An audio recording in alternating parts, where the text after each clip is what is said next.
Assalamualaikum warahmatullahi wabarakatuh. Salam sejahtera untuk kita semua. Puji syukur kita aturkan kepada Allah Subhanahu wa Ta'ala, dan tak lupa sholawat serta salam selalu tercurahkan kepada Nabi Agung Muhammad Shallallahu Alaihi Wasallam. Di sini saya Adinda Maharani Laila Putri-Warma akan menjelaskan hukum perkawinan di Indonesia. Dalam materi ini kita akan membahas beberapa subbab, yaitu ada definisi perkawinan menurut undang-undang, yang kedua landasan hukum perkawinan, yang ketiga syarat dan perjanjian perkawinan, dan yang keempat ada tujuan dan asas perkawinan. Dalam materi ini, perkawinan bukan hanya semata-mata karena hubungan atau kontrak keperdataan biasa, tetapi memiliki nilai ibadah dalam Islam. Nah, perkawinan ini merupakan suatu peristiwa penting dalam kehidupan masyarakat Indonesia karena tidak hanya menyangkut pribadi kedua calon suami istri saja, namun menyangkut pada urusan keluarga dan urusan masyarakat juga. Nah, memasuki materi pertama, yaitu definisi perkawinan menurut undang-undang, yang mana berdasarkan pasal 1 Undang-Undang Nomor 1 Tahun 1974 tentang perkawinan, yang menyatakan bahwa perkawinan adalah ikatan lahir batin antara seorang pria dan seorang wanita sebagai suami istri dengan tujuan membentuk keluarga atau rumah tangga yang bahagia dan kekal berdasarkan kepada Tuhan Yang Maha Esa. Nah, pada prinsip perkawinan ini yaitu akad untuk menghalalkan hubungan serta membatasi hak dan kewajiban tolong-menolong antara laki-laki dan perempuan yang mana keduanya bukan murid.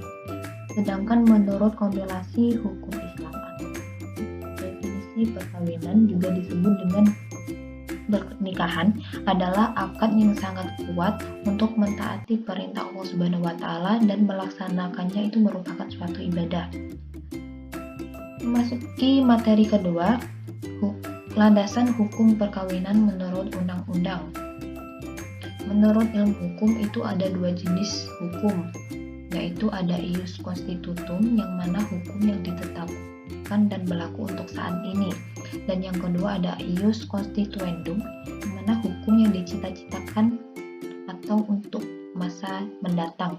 Dari kedua jenis hukum tersebut, landasan hukum perkawinan di sini itu termasuk pada ius constitutum perkawinan, yaitu hukum perkawinan yang berlaku dan menjadi pedoman saat ini di Indonesia.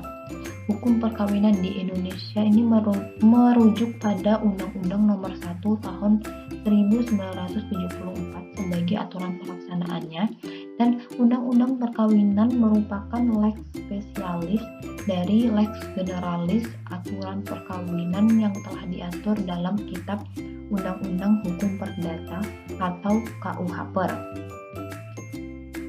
Materi selanjutnya ada syarat-syarat dan perjanjian perkawinan yang ada di Indonesia.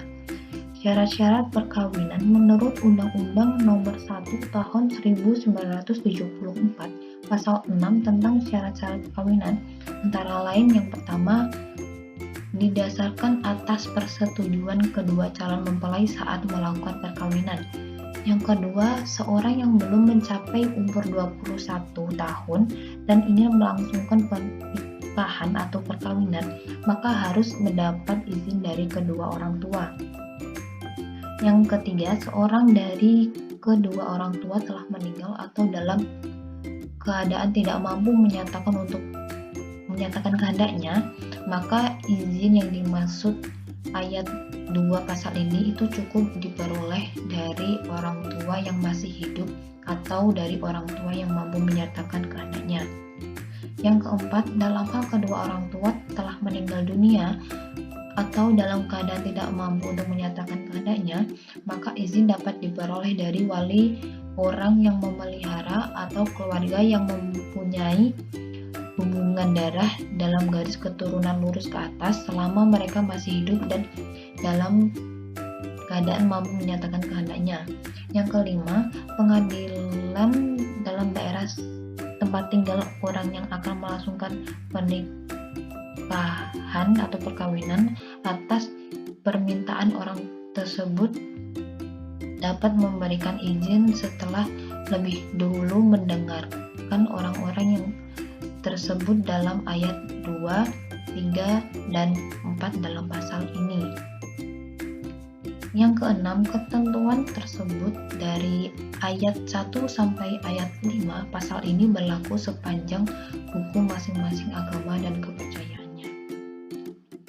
Kemudian ada perjanjian perkawinan yang telah diatur dalam pasal 29 ayat 1, 2, 3, dan 4 Undang-Undang Nomor 1 Tahun 1974 yang menyatakan bahwa pada sebelumnya atau saat perkawinan dilangsungkan, kedua belah pihak atas persetujuan bersama dapat mengajukan perjanjian tertulis yang disahkan oleh pegawai pencatat perkawinan setelah mana isinya berlaku juga terhadap pihak ketiga tersebut. Yang kedua, perjanjian tersebut tidak dapat disahkan apabila melanggar batas-batas hukum agama dan kesusilaan. Yang ketiga, perjanjian tersebut dimulai berlaku sejak perkawinan dilangsungkan. Yang keempat, selama perkawinan berlangsung, perjanjian tersebut tidak dapat diubah kecuali jika dari kedua belah pihak ada persetujuan untuk merubah dan perubahan tersebut tidak merugikan pihak ketiga. Materi selanjutnya tentang tujuan dan asas perkawinan. Hukum perkawinan di Indonesia menghendaki suatu perkawinan dengan tujuan membentuk keluarga sejahtera dan kekal berdasarkan ketuhanan yang Maha Esa.